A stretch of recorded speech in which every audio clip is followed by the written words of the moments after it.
Hello, thank you for joining us. I'm John Dickerson in Chicago on the second day of the Democratic National Convention.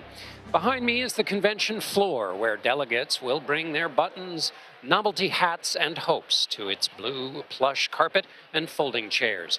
Later tonight, the DNC will hold a ceremonial roll call to select Kamala Harris as the Democratic nominee for president.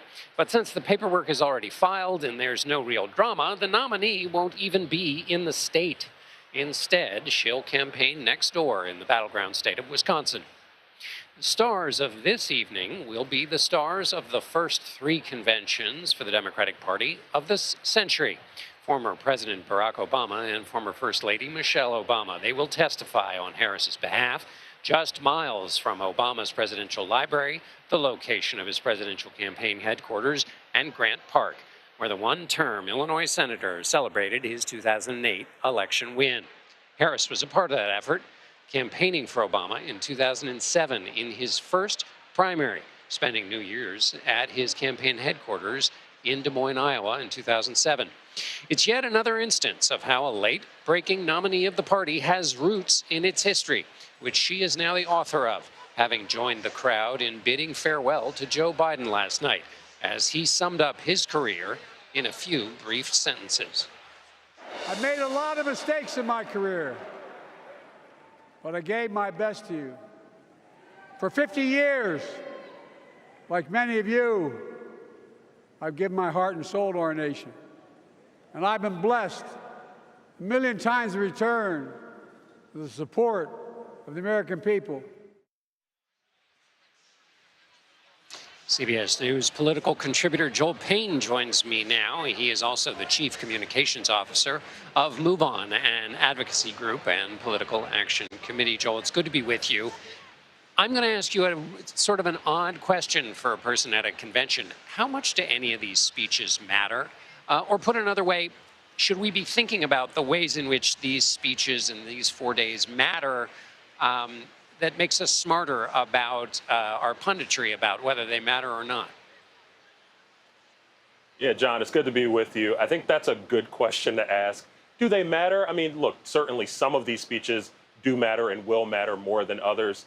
You look at Barack Obama speaking tonight, obviously, he ties together generations of this Democratic Party. Of course, we're going to have the nominee, Kamala Harris. We'll have Tim Walz. But all told, I think what the speeches do is just tell a story. And for this particular convention, I think it's an interesting coda on quite the chapter in Democratic politics. So it's an important coda to a story in this part of the book about the Democratic Party. What is the most useful thing that the Obamas can do for the vice president? I think back to the last convention when Barack Obama spoke from the Constitutional Center and basically made the case with his, sweeping language about the constitutional threat of Donald Trump. Which he did that for Joe Biden when Biden was the nominee. What can the Obamas do for Harris? Well, a couple of things. Functionally, they can just continue to execute the case against Donald Trump and for Kamala Harris. But I think a bigger picture, I've always thought about the Obamas as, more than just a political family or a political candidate and a spouse. They're really a cultural phenomena. And I think what Kamala Harris is hoping to do is build a cultural moment. And so to have Barack and Michelle Obama serve as narrators of this moment where she is trying to create culture just like they did some 16 years ago, I think that they are appropriate narrators. And I think what the Harris-Walz campaign will be looking for is for Obama to really wed her to this moment and make sure that folks understand that a vote for Kamala Harris, it's not just a vote for Democratic policy and values, but it is a cultural statement. And I think if they can do that, and I know that that is a weighty responsibility to put on anybody, but if they can do that, I think they'll feel good about what they accomplished tonight. And finally, Joel, I'll ask you two questions in one. What voters are now more likely to vote for the Democratic ticket as a result of the vice president being at the top of the ticket? And do you see evidence, real evidence of what that part of the coalition is enthusiastic? And then what voter group does she have challenges with, and does she and her team have to target? So in the plus category, I'd say African-American voters and young voters. She needed to get back to those 2020 Biden numbers, but maybe even calling back further to the 2008 and 12 Obama numbers. She's got that in play now. She's got a chance. That wasn't something that was in play for the Biden 24 campaign, but it is in play for Harris 24.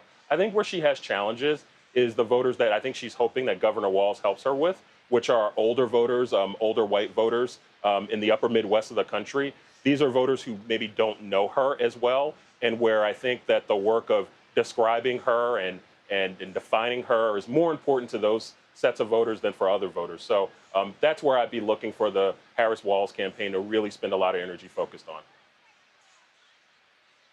Joel Payne. Thank you so much, Joel.